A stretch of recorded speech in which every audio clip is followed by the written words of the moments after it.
Now, the 3 Martini Lunch with Greg Corombos and Jim Geraghty. And welcome, everyone, to the Monday edition of the 3 Martini Lunch, along with Jim Geraghty of National Review. I'm Greg Corombos of Radio America. We have good, bad, and crazy martinis for conservatives today. Happy to announce, as I guess I just did, that Jim is back. He survived CPAC. If you've ever seen any of the Rocky movies, how Rocky looks after the 14th or 15th rounds, that's how Jim was late Saturday into Sunday. But he's fully rested and ready to go here on Monday like a true professional. Jim, how are you today? Doing good. You know, people don't realize that, yes, technically it's the Conservative Political Action Conference, but it's also known as the Consuming Plenty of Alcohol Conference. That's the other thing CPAC is short for. I myself did not really go imbibe to excess, but yes, it was every bit the grand festive occasion as you'd think. Trump was warmly welcomed.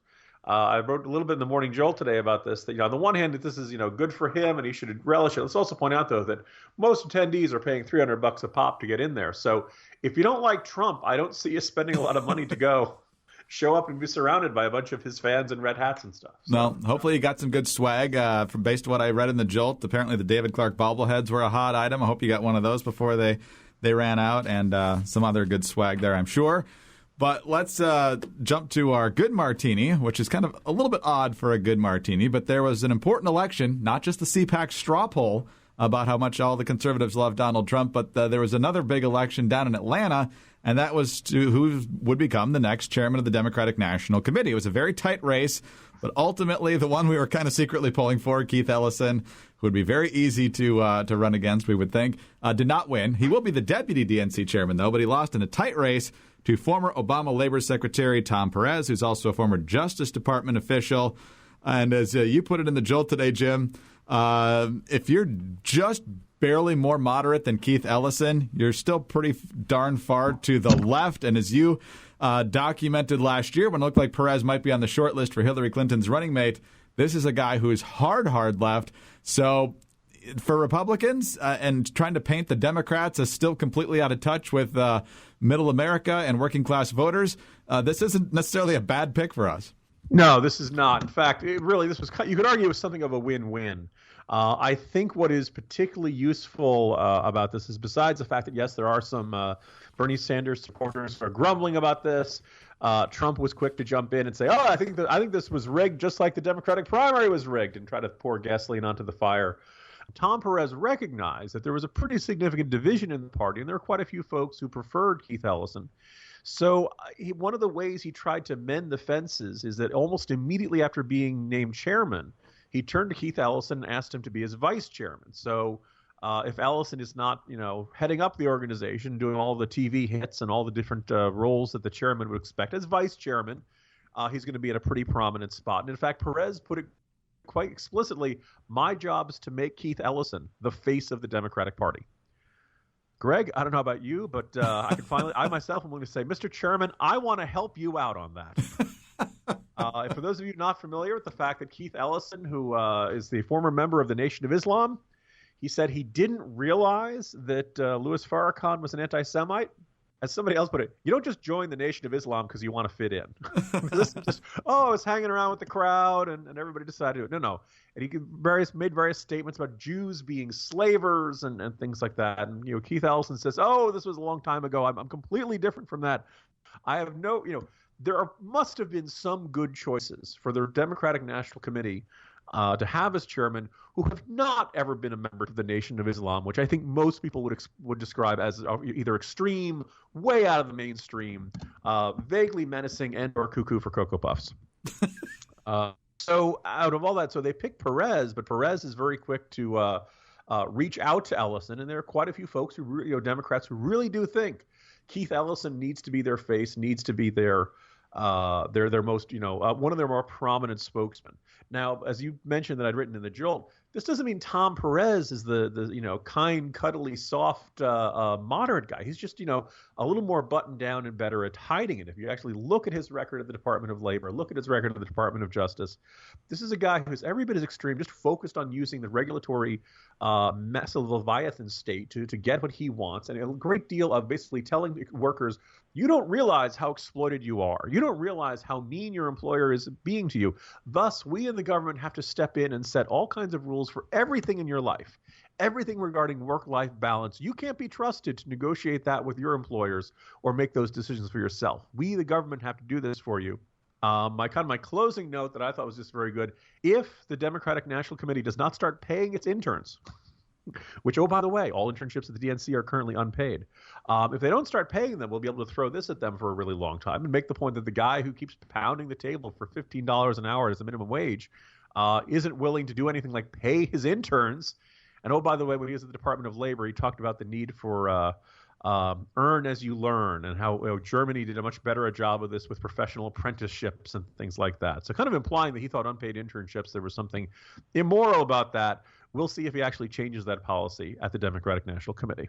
Wow. And it looks like they're going straight for identity politics again with this dynamic duo at the top of the party. So that should bode well for us. I mean, Howard Dean was a hardcore lefty, but he actually understood what it took to build the party from the grassroots level, which is what Perez says he wants to do. But as long as you have that sort of ideology at the top, I think conservatives and Republicans should be feeling pretty good, but they still have a lot of work ahead of them. But on to the bad martini now, Jim, and the big kerfuffle on Friday at the White House was that there was a gaggle, and there were some more liberal outlets that were excluded, including CNN and the New York Times and a few other more liberal outlets.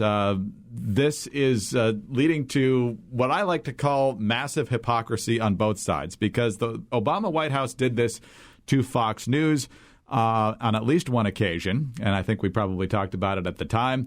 They also went after James Rosen when he was a correspondent, I believe, at the Justice Department or the State Department, and basically harassed him, kind of treating him as an enemy of the government. And at that time, the Democrats, of course, had nothing to say.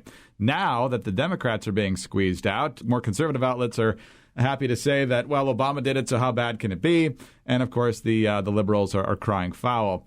Jim, it was wrong when Obama did it. It's wrong when Trump does it, and both sides keep crying about it in a way that only damages their own credibility. Yeah, I saw a comment from the New York Times who said, every time Donald Trump attacks us, our circulation numbers go up. Okay, I guess that's good for you. It certainly helps keep the bottom line going. At no point in that process, though, do you ever stop to say, hey, does the president have a legitimate complaint here? You know, did we make any error or anything like that? As long as you think any criticism from the president is good, you have no incentive to try to avoid any criticism. In fact, you have an incentive to provoke criticism from the president. Now, there are times the president's complaints are going to be basically whining and saying, how dare you write that? Oh, everybody should write nice things about me, yada, yada, yada. But there are times where you and I have pointed out plenty of times where the New York Times has covered things, gotten things flat out wrong, really, shaded things to one side or the other, left out important points. Right now, you're seeing a lot of stories. I don't know if the New York Times has written this, but you see a lot of stories about Congressman X or Senator X dodges town hall meeting. Well, the town hall meeting was set up by some lefty group. It's not like the congressman ever agreed to show up to it. So what they do is they basically hold a Democratic rally and an empty microphone and issue a press release saying Republican Congressman so-and-so didn't show up to a town hall meeting. Well, this is, I don't think this is exaggerated to say this is fake news because the congressman never agreed to show up to this. Greg, you and I could say we are doing a joint interview with who would be Paul Krugman and Michael Moore. Sure. Announce it, and then when they don't show up because they think they've got better things to do. Although, really, Greg, what would be better than talking to us? Nothing. But if they don't show up, say, aha, they dodged our debate. And this is, an old trick for a long time.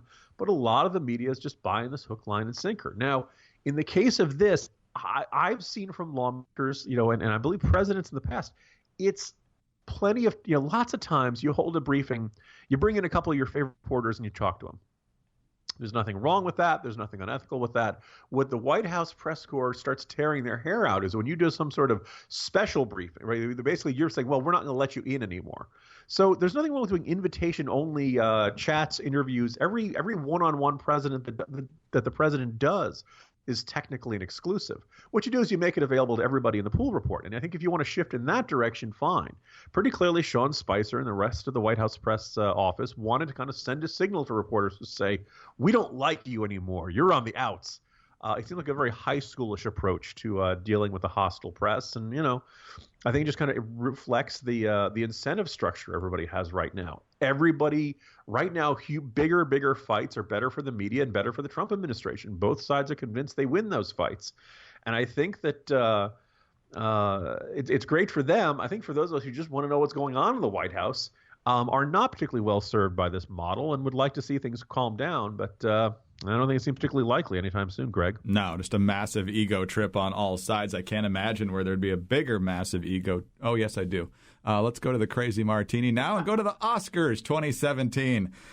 Jim, we know going into this that there would probably be a number of jabs at President Trump. It's obvious from the way Hollywood has reacted to his candidacy and to his presidency that it was inevitable. You would hope it wouldn't dominate the entire evening. Yet, that's exactly what it did until the very end, I might add.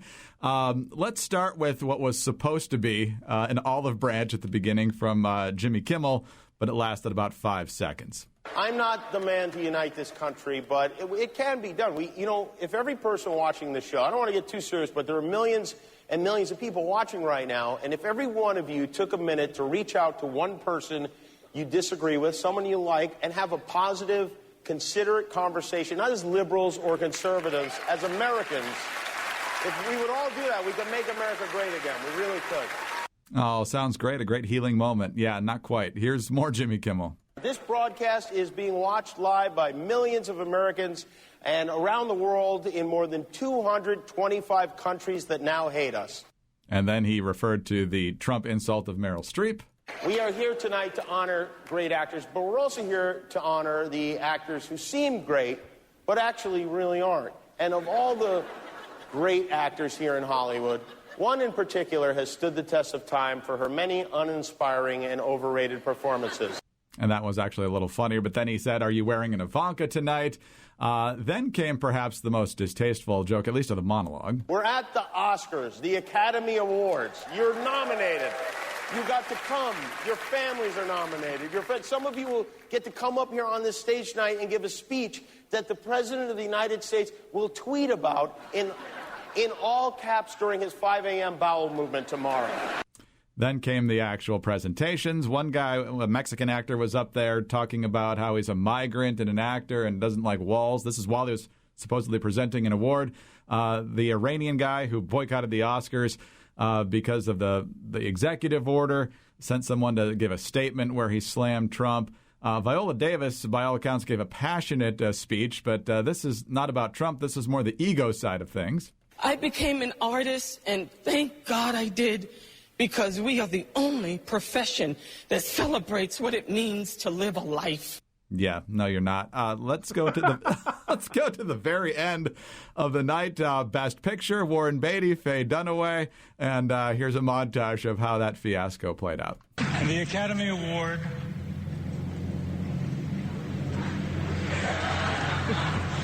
for Best Picture. La La Land. Matt Pluff, you kicked this off, and Damien Chazelle, we're standing on your shoulders. We lost, by the way, but, you know. Guys, I'm sorry. No, there's a mistake. Moonlight, you guys won Best Picture. Moonlight won. Come on, this is not a joke. This is not a joke. I'm afraid they read the wrong thing. This is not a joke. Moonlight has won Best Picture. I want to tell you what happened. I opened the envelope, and it said, Emma Stone, La La Land. That's why I took such a long look at Faye and at you. I wasn't trying to be funny. Jim, first of all, a lot of class on the La La Land team there, especially the guy who really implored the Moonlight people to come up. But, Jim, after a night of moral, self-righteous preening, not only during the show, but even during a lot of the ads for the Oscars, to screw up that badly at the end was pretty nice. Greg, I want to point out some really important facts that people have overlooked in the controversy since last night. Yes. La La Land won the popular vote. But in the Hollywood Electoral College, under the Hollywood Oscar Constitution, Moonlight, or is it Moonlighting or Moonlight? Moonlight, I guess. Yeah. I would have voted for Moonlighting with Bruce Willis and Sybil Shepherd. Yes. Moonlight won the Electoral College. Okay, I'm exaggerating, but all that stuff. Boy, you know that internet meme, "You had one job"? Yeah. This is one of the classic "you had one job" moment. I just want to I think probably the best response to the whole thing was Steve Harvey, who tweeted out, "Hey, I went to bed last night. Did I miss anything?" Because Steve Harvey announced the wrong winner in, I believe it was the Miss Universe contest. Correct. Or something Yes. like that. So I tried a lot to unpack here. Yes, we were not the least bit surprised to see Trump bashing in the monologue. I actually thought Jimmy Kimmel was better than usual in this, because he didn't go too often in the laugh applause direction, where the joke isn't really that funny, but everyone in Hollywood knows there's the target is politically correct. So, well, we're going to applaud that, even though it didn't actually make us laugh. I thought the part that was most awkward, some people on Twitter were saying last night they thought it was really funny. So they have this tour group of ordinary folks who are just taking a tour of Hollywood stars' homes or studios or something, and they bring them in through the back door and through the back hallways. And surprise, they come out and they're at the Academy Awards. And of course they're starstruck, and of course they're taking their pictures, and Jimmy Kimmel's doing his jokes. But it was kind of like, look, Hollywood stars, here's some actual ordinary people. Those proles, aren't they wacky? It just kind of felt like this awkward museum piece. As it was happening, everybody's like, oh my God, I can hear the essays about the separation between the 1% and the rest of America, or the separation between Hollywood and all that stuff. Look, we know Hollywood. We know you love each other. We know you think you're very special. I'm glad you gave a round of applause to Meryl Streep, because she hasn't had one of those in days, Greg? This is where when Trump says she's overrated. Look, it's not that she's not good. It's that you have to say, Meryl Streep, the greatest actress of all time. It's kind of like, peace be upon him when you mention Muhammad in Islam. You really have to put that after there. And so it's just kind of gets a little bit tiresome. I believe Oscars are the end of awards season, so we've survived another one. I did not feel particularly emotionally invested in any of the options, and I suppose they feel relieved there was no Oscars so white controversy or anything like that. Hollywood is always going to be egomaniacal. It's always going to be narcissistic. It's always going to be in love with itself. And it's always going to kind of look down its nose at the rest of the country. And that's part of what makes the elites the elite, is their separation from the rest of us. If you can avoid too much open contempt for your audiences, then I guess it's a good sign. So I'm happy to see the Oscars put away for another year. And we'll see which comedian gets the thankless task of trying to be just political enough, but not too political in next year's Oscars. Jim, I know who feels the best. I know who probably also feels the worst after the big mix-up at the end. But you know who's really happy that happened? The Oscars producer who put the wrong picture in the in memoriam segment for a costume designer. The name of the person was correct who passed away. The face was of someone who does work in costume design, but is very much alive. So good night all around, Oscars people. Saturday Night Live did that deliberately to John Lovitz a few years ago. Cutting to him in the audience and him looking around like, wait, what? Wait, did I die? Did somebody, making fun of him for not working enough lately. So anyway, so thank goodness. Look, the Oscars resurrected someone. Don't tell them that. They'll think they'll have that ability now. Jim, good to have you back. Talk to you tomorrow. See you tomorrow, Greg. Jim Geraghty of National Review. I'm Greg Corombos of Radio America. Thanks for being with us today, and be sure to tune in again on Tuesday for the next 3 Martini Lunch.